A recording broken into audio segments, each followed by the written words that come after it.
So thank you so much. Thank you for the organization for today. So I'm going to talk about something a little bit different than what Catherine was talking about, just about the importance of considering, bless you, equity into just like this epidemiological climate and human health questions. So today I have three goals. First is to discuss about how climate change is an environmental justice issue, especially in relation to population health aspects. And then, because I only have 10 minutes, I will just provide you with a just roadmap about all of the different type of tools, analytical tools and epidemiological tools that we can have or we can think about integrating equity and environmental justice into this kind of intersection between climate, human health, and different types of like individual and community factors. And I will focus on a few types of questions, especially focusing on an inferential type of question where we really want to think about what can we do, what type of intervention, and what type of scientific evidence we can generate to provide guidance for policymakers. And at the end, I will also show this idea of this trade-off when we think about policy benefits and the fact that we have to always compare like the population benefits versus the kind of reduction of inequalities and how we can think about tools to think about that. So that's kind of the three goals I have for this next 8 minutes probably already. So first of all, I just wanted to talk about so I'm going to talk about environmental justice and just highlight that what I'm going to talk about is really about what we call distributive justice. And just to kind of contextualize the fact that this is like one part of a big spectrum of type of studies that could be useful to try to integrate equity consideration into this type of studies or aspects. And so this is really just like to contextualize a little bit, this is just one part of a bigger picture. And I also wanted to, because I know there are a lot of discussions. I'm just going to take your name tag off here. Thank you. I'll leave it here for you. Okay. Thank you. Sorry about that. So just a side note about some definitions. And that could be a talk by itself, just about how we can consider discussion, and a discussion can happen in English, but in other languages this is very different. Like in French, this is very, very different, for example. But just like when we talk about disparity, inequality, like for today we consider this is just like a very quantification, mathematical quantification of some kind of contrast in a given population for one or multiple indicators, just for simplicity. And then for inequity or equity, the simplest definition I wanted to use for today is really just about the patterns and the changes between this kind of contrast, disparity inequalities, using this very simple definition. But again, that could be a big, broad discussion, and hopefully we can discuss about that too. But this is really what I'm going to use for today. So when we are trying to think about this environmental justice type of questions that we could provide as scientists to help guide different types of policies, we can describe inequalities over time and space, and there are different types of tools that I will cover very briefly. And then we have the causal inference type of questions when we try to think about what can we do? What will happen in a world in which we will change this type of aspect, this type of urban feature, this type of built environment, this type of level of air pollutant, etc.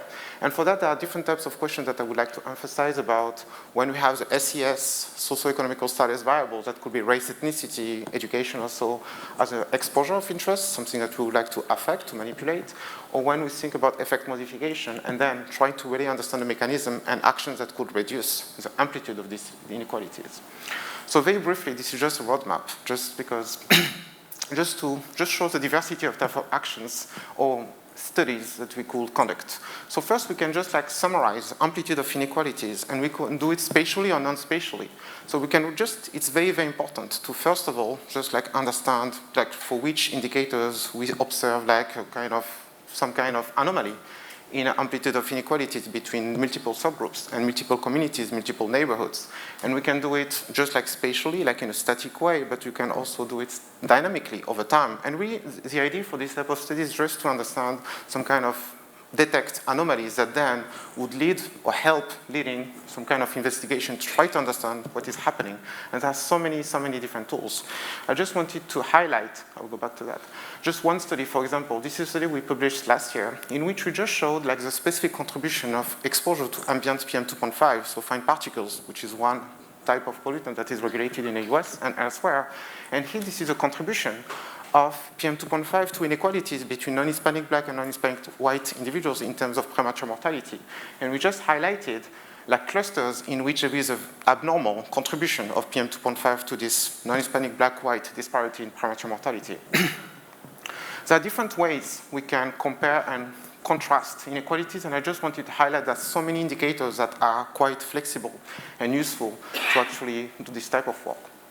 And we'll go back to the tail index a little bit later, which is a nice way to summarize the amplitude of inequality like across different types of intervention, especially for variable like race, ethnicity. Okay, so now we'd like to emphasize about how we can think about causal inference when you think about environmental justice. And for that, I just wanted to kind of point to 4 types of situations that we can be exposed to in epidemiology more generally. So first, we can have a situation in which we have a social variable as a main exposure of interest that we would like to eventually possibly manipulate. We can also have a situation in which the social variable, like for example race, ethnicity or so, will be the effect modifier, which means that, let's say we're interested by understanding the effect of wildfire smoke PM2.5 on asthma.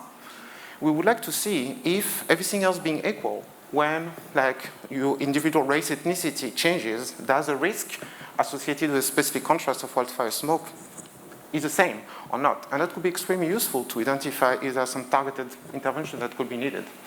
And then we can also think about just like social variables that may exposure of interest, but thinking about actionable environmental factors like air pollution also as mediators. And the idea here is a little bit different because here the question is really about what can we do to reduce the amplitude of inequalities. And for example, if you think about this example with race, ethnicity, air pollution, and a given health outcome, let's say it's preterm birth, for example, we can think about what would be the benefit of reducing inequalities in exposure to air pollution in the amplitude of this inequality between 2 or more race ethnic groups. And I will show you an example about that.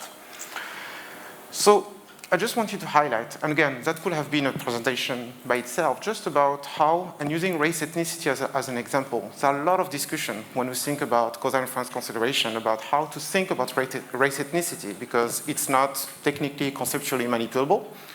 There are a lot of issues in terms of identification, such as just like possible positivity violation, the lack of consistency, and other things that are very important. And I just wanted to highlight that in social epidemiology, there are a lot of different perspectives. And I wanted to highlight one of them, which just like encourages more imagination and ways to think about how we can solve this type of identification problem. And one of them that I wanted to highlight by some colleagues, Zinzi Bailey and John Jackson, is really to think about, for example, among many other people, about how we can think about switching the type of all of these conceptual questions to the mediator and to think about interventions that will contribute to reduce this inequality. And I think this is very, very promising. And I want you to show an example about that.